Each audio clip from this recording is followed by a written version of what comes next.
Assalamu alaikum beauty family. Today's video is about how to crack CSS International Relations subject. और ये वो video है जिसकी आप सब काफ़ी देर से रिक्वेस्ट कर रहे थे। मैं इसमें आपको स्ट्रेटजीज बताऊंगी, बुक्स बताऊंगी और स्टेप बाय स्टेप प्रिपरेशन बताऊंगी कि किस तरह से आपने इंटरनेशनल रिलेशंस को टैकल करना है और इसमें किस तरह से आपने कामयाब होने के लिए स्ट्रेटजीज को तरतीब देना है। तो स्टार्ट करते हैं वीडियो बगैर किसी डिले के। सबसे पहली बात तो मैं आपको ये बताती चलूँ इंटरनेशनल रिलेशंस के बारे में कि ये काफ़ी टेक्निकल सब्जेक्ट है और प्रेफरेबली ये वही लोग ऑप्ट करें जिनका इसमें बैकग्राउंड है, लाइक जिन्होंने एमएस किया है इसमें या फिर फर्दर इन्होंने कोई स्पेशलाइजेशन की है पर्टिकुलर सब्जेक्ट में। और अगर आपने नहीं की हुई स्पेशलाइजेशन तो भी आप ये रख सकते हैं, लेकिन बस इसका ड्रॉबैक ये है कि अगर तो आप इसकी थ्योरीज को सही से अप्लाई नहीं कर पाते हैं अपने क्वेश्चंस में तो फिर काफ़ी ज़्यादा चांसेस हैं कि एग्जामिनर आपको पास ना करे। और एक और ड्रॉबैक इस सब्जेक्ट का ये है कि किसी साल तो ये बहुत अच्छे मार्क्स देते हैं, लाइक 120 to 130 आउट ऑफ 200, लेकिन ऐसे भी साल आए हैं बीच में आफ्टर 2016 कि ये हिट हुआ है बहुत बुरे तरीके से। ठीक है, 2019 वॉज अ ईयर कि जब आईआर में लोगों के मतलब सिर्फ और सिर्फ पासिंग मार्क्स आए हैं। Obviously no one can assume कि ये हिट होगा या नहीं होगा आइंदा आने वाले सीएसएस के पेपर्स में, लेकिन अगर आपने ये रखना है तो आपको बहुत ज़्यादा वेल प्रिपेयर्ड होकर पेपर में बैठना पड़ेगा, अदरवाइज ये आपको टफ टाइम दे सकता है। सही है, तो स्टार्ट करने से पहले आपने प्रिपरेशन क्या करना है, कुछ कॉन्सेप्ट्स हैं, कुछ थेरीज हैं, आपने उसके बारे में बेसिक इन्फॉर्मेशन ले लेनी है। For example nation state, realism, idealism, liberalism, new liberalism, उसके बाद बैलेंस ऑफ पावर। ठीक है, बस आपने कॉन्सेप्ट लेना है, आपने कोई बहुत ज़्यादा इन डिटेल नहीं जाना। वो जाहिर है इन डेप्थ तो आपको जाना पड़ेगा प्रिपरेशन के दौरान, लेकिन ये बात जस्ट मैं प्रिपरेशन को किक स्टार्ट करने से पहले की कर रही हूँ। ठीक है, किक स्टार्ट करने के लिए इन एक्चुअल। अच्छा, उसके बाद डिटरेंस का आपको पता होना चाहिए कि ये क्या होता है। अब देखिए, आम लफ्ज़ है डर, ठीक है, जिसके लिए हम यूज़ करते हैं वर्ड फियर। ठीक है, लेकिन डेटरेंस का भी मतलब वही है, लेकिन इसका कॉन्सेप्चुअल मीनिंग डिफरेंट है। ठीक है, ये एक जॉर्गन है जो कि इंटरनेशनल रिलेशंस में इस्तेमाल होते हैं। ठीक है, और करंट अफेयर्स में भी हम वैसे कर सकते हैं इसको इस्तेमाल। तो वही बात है, अगर आप डेटरेंस की बजाय फियर लिख देंगे अपने पेपर में तो वो चीज़ और है। ठीक है, इसकी थेरी और है बाकायदा, एक पूरा कॉन्सेप्ट है, आपको समझना होगा। इंटरनेशनल रिलेशन की तैयारी को स्टार्ट करने से पहले आपको ये सारे कॉन्सेप्ट्स जो हैं उनकी बेसिक इन्फॉर्मेशन होना लाजमी है आपके लिए। उसके बाद 5th नंबर पे आता है नेशनलिज्म, इंटरनेशनलिज्म, ग्लोबलाइजेशन। इन सारे कॉन्सेप्ट्स के आपने क्या करना है, थोड़ा एक दफ़ा उसको देख लेना है। उसके बाद आपने फर्दर कॉन्सेप्ट्स भी लेने हैं जो बज़ाहिर तो पार्ट नहीं है सिलेबस का, यानी कि इंटरनेशनल सिलेबस का, इंटरनेशनल रिलेशंस के सिलेबस का, लेकिन स्टिल आपको पता होने चाहिए कॉन्सेप्ट्स को समझने के लिए जो कि सिलेबस में दिए गए हैं। मसलन सोशलिज्म का पता होना चाहिए आपको, फाशिज्म का पता होना चाहिए, मोनार्की क्या होती है, डेमोक्रेसी क्या होती है, कैपिटलिज्म क्या होता है। Once you have got a glimpse of the above terms, start from the Bolshevik Revolution.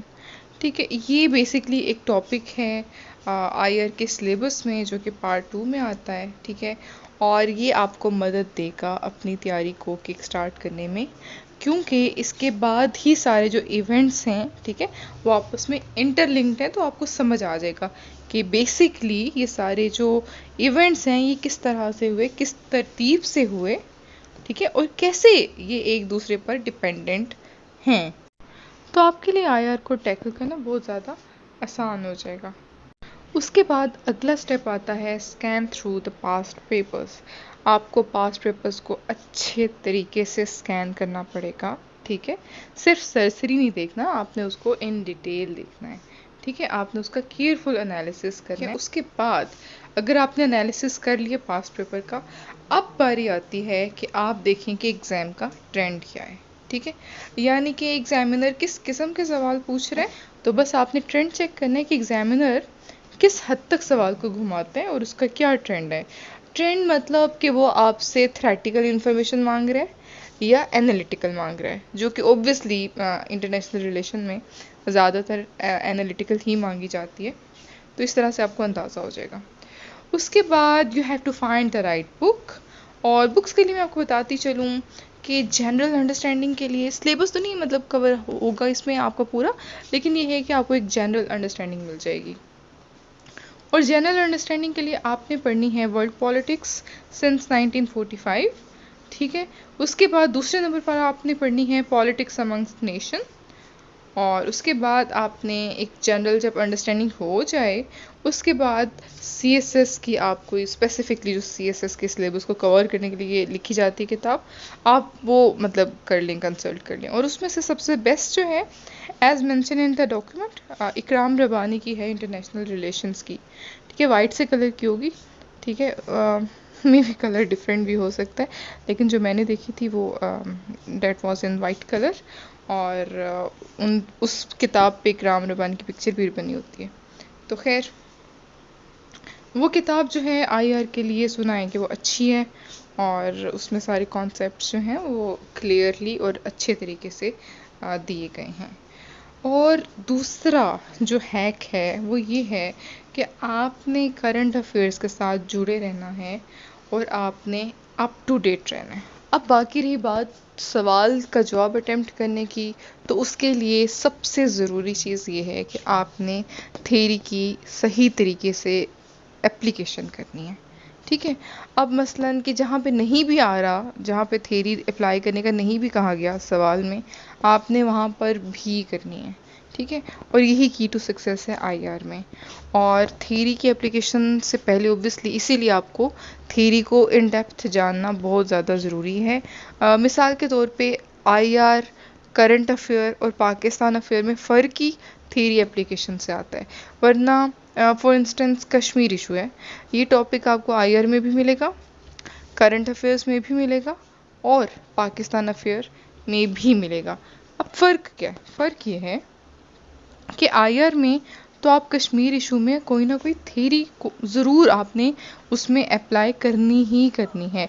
अगर आप थ्योरी अप्लाई नहीं करेंगे कश्मीर इशू के सवाल में, तो चाहे आपने सारी हिस्ट्री बताई है, सारी करंट डेवलपमेंट्स बताई हैं, बट कोई फ़ायदा नहीं होगा उसका, ठीक है। इसी तरह से पाकिस्तान अफेयर में अगर आता है कश्मीर इशू, ठीक है, टॉपिक तो सेम है, लेकिन उसमें आपने थ्योरी अप्लाई नहीं करनी आईआर की, सही है। उसमें आपने आईआर के जॉर्गन्स मतलब अगर यूज़ करें तो ठीक है, ना करें तो कोई उसमें आपको पेनलाइज नहीं किया जाएगा। लेकिन इंटरनेशनल रिलेशंस में आपने जॉर्गन्स भी यूज़ करने हैं, थ्योरी भी अप्लाई करनी है। अच्छा, कश्मीर इशू पाकिस्तान अफेयर्स में अगर आ जाते हैं, उसको किस तरह से टैकल करेंगे? उसमें फिर आपका हिस्टोरिकल पोर्शन आप थोड़ा सा दे सकते हैं, ठीक है।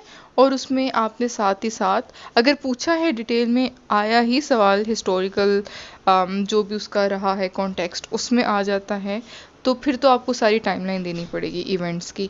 लेकिन अगर आपसे करंट डेवलपमेंट्स पूछी हैं, उसमें भी आप थोड़ा सा एक पैराग्राफ हिस्ट्री का बता सकते हैं।